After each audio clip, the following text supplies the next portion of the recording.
안녕하세요. 오늘은 돈과 우리 자신에 대한 아주 흥미로운 얘기를 해볼까 하는데요. 우리가 투자를 하거나, 아니 사실 거의 모든 결정을 내릴 때 왜 그렇게 완벽하게 합리적이지 않은지 궁금하지 않으세요? 그리고 그게 사실은 지극히 정상이라는 걸 알려주는 행동 재무학의 세계로 여러분을 한번 초대해 보겠습니다. 자, 바로 시작해 볼까요? 이런 상상 한번 해보세요. 정말 추운 겨울 아침에요. 출근해야 되는데 차가 막 두꺼운 얼음으로 뒤덮여 있는 거죠. 그래서 막 신용카드, 가방, 모서리, 하여튼 손에 잡히는 건 다 동원해서 10분 동안 낑낑대면서 얼음을 긁어냅니다. 중간에 미끄러져서 넘어지기도 하지만 다시 일어나서 꿋꿋하게 임무를 완수하죠. 그리고 마침내 반짝이는 유리창을 보면서 뿌듯하게 차키를 딱 눌렀는데 저 멀리 다른 차에서 불이 깜빡이는 거예요. 네, 알고 보니까 전혀 모르는 남의 차를 위해 그 고생을 한 거죠. 진짜 황당하죠? 근데 우리 모두 이런 비슷한 경험 한 번쯤은 있잖아요. 바로 이런 모습이 돈에 대한 결정을 내리는 우리 모습이랑 아주 비슷합니다. 우리는 합리적인 존재가 아니라 그냥 평범한 사람일 뿐이니까요.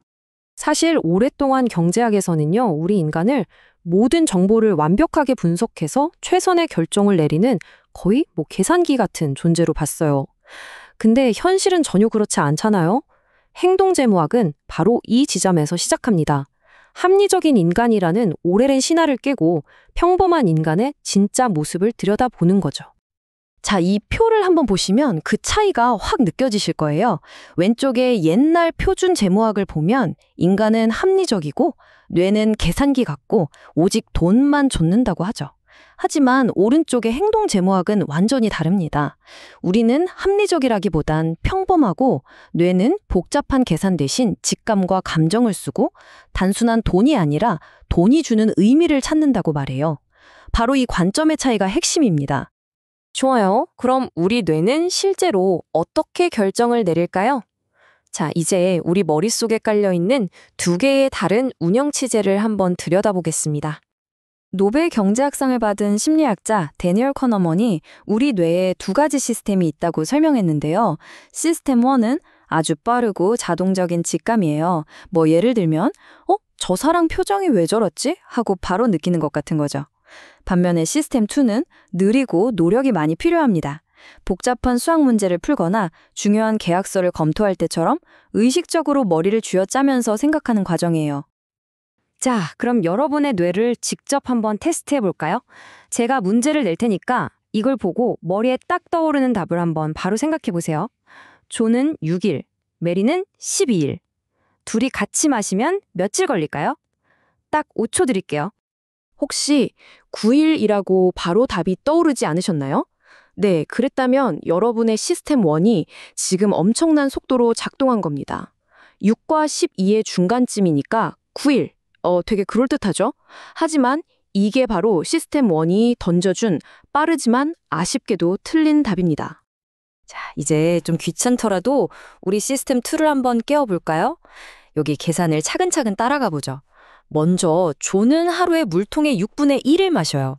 메리는 12분의 1을 마시고요. 이 둘이 힘을 합치면 하루에 총 4분의 1통을 마시게 됩니다. 그러니까 물 한 통을 다 마시는 데는 정확히 4일이 걸리는 거죠. 어떠세요? 아하 하고 무릎을 탁 치게 되는 바로 이 느낌. 이게 바로 시스템 2가 일할 때의 힘입니다. 사실 우리는 매일 대부분의 결정을 이 빠른 시스템 1에 의존해서 내립니다. 그러다 보니까 때로는 예측 가능한 패턴으로 실수를 저지르곤 하죠. 이걸 인지 편향이라고 부르는데요. 이건 우리가 멍청해서가 아니라 그냥 우리 뇌가 에너지를 아끼려고 효율적으로 작동하는 자연스러운 경향 때문이에요. 가장 흔한 몇 가지만 한번 살펴볼까요? 2016년 미국 대선 직전에 월가의 똑똑한 전문가들이 이런 예측을 내놨습니다. 트럼프가 당선되면 주식시장이 폭락할 거라고요. 근데 결과는 어땠죠? 시장은 오히려 올랐습니다.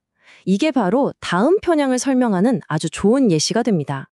바로 사후 확신 편향입니다. 이게 뭐냐면 일단 어떤 일이 일어나고 나면 우리가 처음부터 그 결과를 다 알고 있었던 것처럼 착각하는 거예요.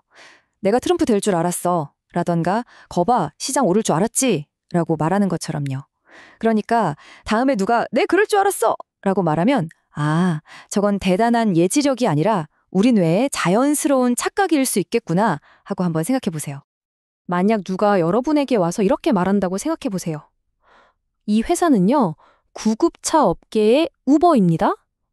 와, 우버라는 말 때문에 귀가 솔깃해지죠? 익숙하고 성공한 모델에 빗대니까 이 회사도 뭔가 대박일 것 같은 느낌이 들잖아요. 이게 바로 대표성 편향입니다. 그래서 앞으로 5호 업계의 제2의 머시기 이런 말을 들으면 잠깐 멈추고 잠깐만, 근데 구체적으로 어떻게 돈을 버는 거지? 라고 한번 질문을 던져보는 게 중요합니다. 정말 강렬한 말이죠. 노벨 물리학상 수상자인 막스 플랑크의 이 말은 확증 편향을 아주 잘 보여줍니다. 우리는요, 자기가 원래 믿고 있던 것과 일치하는 정보만 계속 찾아보고 내 생각과 다른 정보는 외면하는 경향이 있어요. 이걸 이기는 작은 습관은 일부러 내 의견과 다른 기사나 영상을 찾아보는 거예요. 하루에 커피 한 잔 값도 안 돼요. 이런 광고 문구 진짜 많이 보셨죠?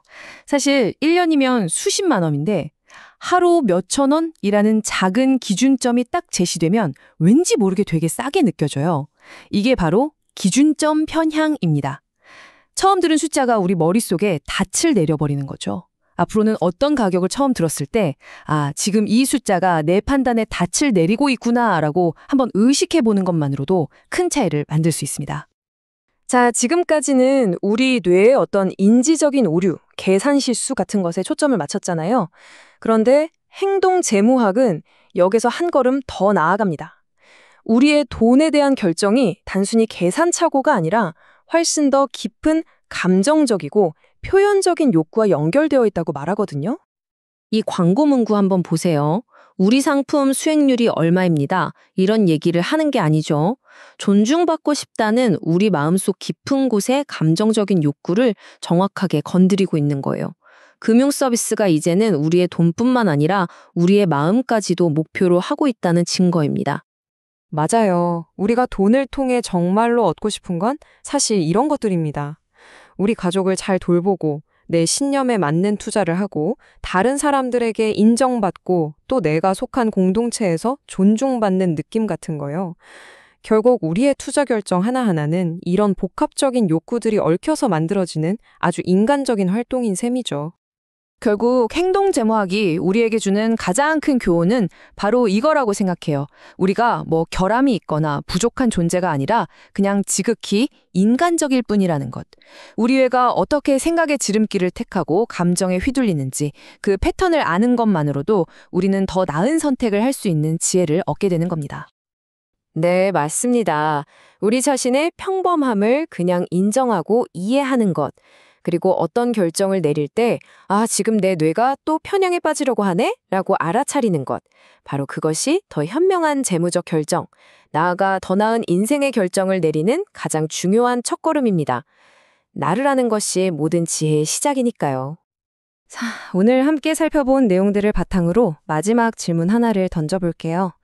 여러분의 뇌가 가진 이런 기본 설정, 이런 편향들을 고려했을 때 오늘 하루, 이건 당연하지 라고 믿어왔던 것들 중에서 가장 먼저 의심해봐야 할 가정은 무엇일까요? 이 질문을 한번 곱씹어 보시면서 오늘 이야기를 마무리하겠습니다. 감사합니다.